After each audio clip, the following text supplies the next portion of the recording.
네, 반갑습니다 여러분. 이번 시간에는 우리가 낚시를 하면서 흔히 놓칠 수 있는 릴 관리법에 대해서 한번 배워보도록 하겠습니다. 보통 이렇게 낚시를 하게 되면 여기 부위, 바로 여기 부위죠. 여기 부위를 라인 롤러라고 합니다. 초보분들께서는 사실 라인 롤러에 대해서 크게 신경을 안 쓰시는 분들이 상당히 많이 계십니다. 왜냐하면 그냥 잘 모르기 때문이죠. 라인 롤러는 뭘까요? 원줄을 원활하게 같이 롤링을 하면서 라인이 열이나 외부 간섭을 받지 않고 부드럽게 들어갈 수 있게 도와주는 게 바로 라인 롤러입니다. 이 안에는 바로 베어링이 들어가 있죠. 실제로 낚시를 하다 보면 거의 대부분 이런 소리가 나게 되죠. 우리의 소리를 찾아서 삭삭삭 하고 말이죠. 거의 초보분들은 내 릴이 왜 이럴까 이렇게 생각하시는 분들 거의 대부분일 겁니다. 하지만 실제로는 라인에 있는 물들이 이런 식으로 들어오면서 라인에 물이 묻어서 염분들이 조금씩 라인 롤러 안으로 들어가게 됩니다. 조금씩 염분이 쌓이기 시작하면서 안쪽에 있는 베어링들이 염분에 의해서 조금씩 롤링이 늦어지게 됩니다. 이러다가 어느 순간 고착이 되면서 서게 되죠. 보통 초보 때는 돌아가는지 안 돌아가는지도 모르는 분들도 많이 계십니다. 하지만 이 라인 롤러가 서게 되면 첫 번째 소리가 이런 식으로 삭삭삭 나기 시작하다가 나중에는 결국은 고착이 되어서 돌아가지 않는 경우가 생깁니다. 이런 경우에는 라인 롤러 뿐만 아니라 원줄이 감으면서 열을 받게 되면서 상당히 악영향이 생깁니다. 감다 보면 원줄이 터지기도 하고요, 또는 원줄에 무리가 가기도 하죠. 결국에는 라인 롤러가 서버리게 된다면 고착이 되어서 베어링을 빼내지 못하는 경우가 생깁니다. 이래서 집에서 손쉽게 라인 롤러를 교체하는 법 한번 보도록 하겠습니다. 자, 가시죠.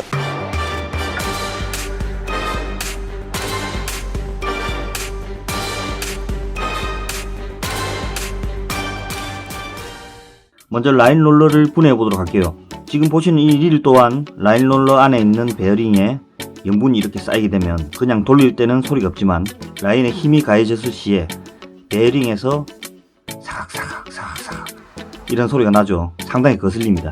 이때 먼저 오일류를 넣어주시고 임의로 좀 돌려주시면 임시적으로나마 소리를 좀 줄일 수 있지만 베어링이 고착되기 직전이라는 신호를 주는 것과도 마찬가지입니다. 슬슬 몸이 아파오기 시작한다, 이런 신호겠죠. 먼저 베일을 분해를 해보도록 할게요. 릴들은 생긴 건 같게 생겼지만 구조는 대부분 다 다르기 때문에 십자 드라이버나 렌치 등 구비를 하셔야 됩니다. 제일 첫 번째는 베일 끝에 있는 이 부분을 풀어주셔야 돼요. 두 번째, 베일의 끝에 있는 라인롤러 부위를 나사를 풀어야 됩니다.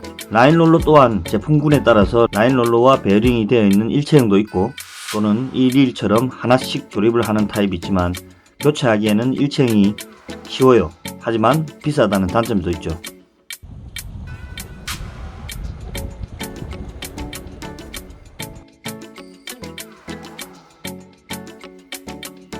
이렇게 라인 롤러까지 분해를 하면 속이 이렇게 딱 보입니다. 자, 이제 하나씩 분해를 하면서 순서별로 기억을 해야 되는데 매우 간편하게 되어 있는 것도 있지만 복잡하게 되어 있는 경우에는 거꾸로 넣는다든지 안에 조정용 와샤나 커버를 잘못 넣게 되면 라인 롤러가 돌아가지 않는 경우가 있기 때문에 이렇게 나열을 한 다음 사진을 찍어 주시는 게 좋습니다. 하나씩 분해하면서 순서별로 기억이 됐다면 구조 자체는 어려울 게 없어요. 메인 샤프트에 베어링이 들어가고 그 위에 라인 롤러가 돌아가는 식은 거의 대부분 마찬가지입니다. 하지만 들어가는 부속들이 조금씩 다를 뿐이죠. 대부분 그림처럼 베어링에 염분이 이렇게 쌓여서 돌아가면서 소리가 나는 경우이기 때문에 분해를 할 경우에 간혹 샤프트와 베어링 사이에 염분이 쌓여서 고착이 되어 있는 경우가 있는데 이럴 때는 그리스나 오일을 뿌려서 이렇게 일자 드라이버나 지렛대 역할을 해줄 수 있는 도구로 균등하게 힘을 줘서 조금씩 빼내줘야 됩니다. 만약에 여기 샤프트가 휘어지게 되면 큰일 나죠. 베일을 통째로 갈아야 됩니다. 저 같은 경우에도 영상을 찍기 전에 한번 풀어봤습니다. 고착과 녹이 엄청나게 심해서 빼는데 애를 너무 먹었기 때문에 제가 미리 청소를 해놓은 상태죠. 두 번째입니다. 그래서 샤프트가 너무 빡빡해서 유격이 생기면 안되기 때문에 유격이 생기지 않는 선에서 사포로 조금씩 연마를 해서 좀 잘 풀리도록 만들어 놓은 상태입니다. 실제로 제일 처음에는 빼는데 정말 힘들었습니다. 교체를 미리 해주시던지 아니면 중간중간에 점검을 해주시는 게 가장 좋다고 생각이 돼요. 나중에 고착이 되면 정말 빼기 힘듭니다. 우리가 바꿔야 하는 부분 바로 이 베어링입니다. 이 베어링 역시도 지금 보면 이렇게 깨끗해 보이지만 사실 소리가 나는 베어링은 처음 꺼내보면 속이 엉망일 가능성이 상당히 높습니다. 저도 많이 엉망이었거든요. 이건 제가 촬영하기 위해서 미리 속을 청소를 해놓은 상태라서 깨끗해 보이는 거죠. 이렇게 분리하면 보통 베어링 2개가 있는 제품군들도 있고, 또 하나는 부싱이죠. 관이라고 합니다. 그냥 플라스틱이나 금속 관이 들어가 있는 경우도 있습니다. 오늘 이 베어링을 바꿔볼 텐데요. 제일 중요합니다.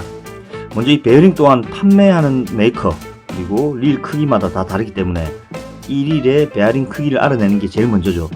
집에서 이렇게 버니어 캘리퍼스가 있으신 경우에는 외경, 내경, 두께 그리고 샤프트 두께를 이렇게 재어서 바로 주문을 하면 되겠지만, 집에 버니어를 가지고 있는 분은 많이 없죠. 그걸 감안한다면 2가지 방법이 있습니다. 검색창에 미니어처 베어링, 라인 롤러 베어링이라고 검색을 하시면 이렇게 판매하는 곳들이 많이 있습니다. 그 중에 판매가 잘 이루어지고 있는 곳에 보면 판매자에게 라인 롤러의 베어링 사양을 질문해서 알아보는 방법으로 주문하는 방식이 있습니다. 그리고 카카오맵이나 검색창에 베어링 이렇게 검색을 하시면 오프라인 매장들이 상당히 많이 있어요. 생각 외로. 베어링 업체에 직접 가셔서 치수를 재어주세요 하고 사오는 방법이 있습니다. 근데 사실 소형이고 스테인리스 제품이기 때문에 재고를 가지고 있는 곳이 드물어요. 입고 시간이 며칠씩 걸리는 경우가 많습니다. 저는 다행히 재고가 있는 베어링 업체가 있어서 운 좋게 오프라인으로 이렇게 구매를 해왔습니다. 한번 갈 때 많이 사야죠. 베어링을 이렇게 집에 가져오신다면 순서대로 착착착착 조립을 하시면 됩니다. 소리 없이 부드러운 릴로 재탄생이 돼요. 재탄생이 됐습니다. 요즘 만든 릴들은 일체형이나 또는 물이 잘 스며들지 않는 부속들로 된 릴들도 있지만, 근본적으로 베어링은 겉은 스테인리스지만 속에 있는 구슬이 철로 되어 있기 때문에 구슬들이 염분에 고착되는 경우가 많이 있습니다. 나는 도저히 손재주가 없어서 이걸 분해할 엄두가 안 난다, 또는 풀어봤는데 고착이 심해서 도저히 풀 수 없는 경우에는 검색창에 릴 수리샵을 검색을 하신 다음에 위탁 수리를 맡기는 것도 가능합니다.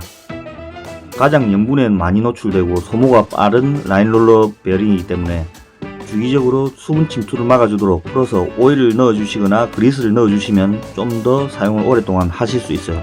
하지만 라인롤러가 망가진지도 모르고 그냥 사용하신다면 계속 원줄이 끊어진다든지 원줄이 약해지는 것을 경험하시게 될 겁니다. 이번에 아셨다면 관리를 꼭 해주시는 게 좋다고 생각이 됩니다. 정보가 유용하셨다면 구독과 좋아요 부탁드릴게요. 감사합니다.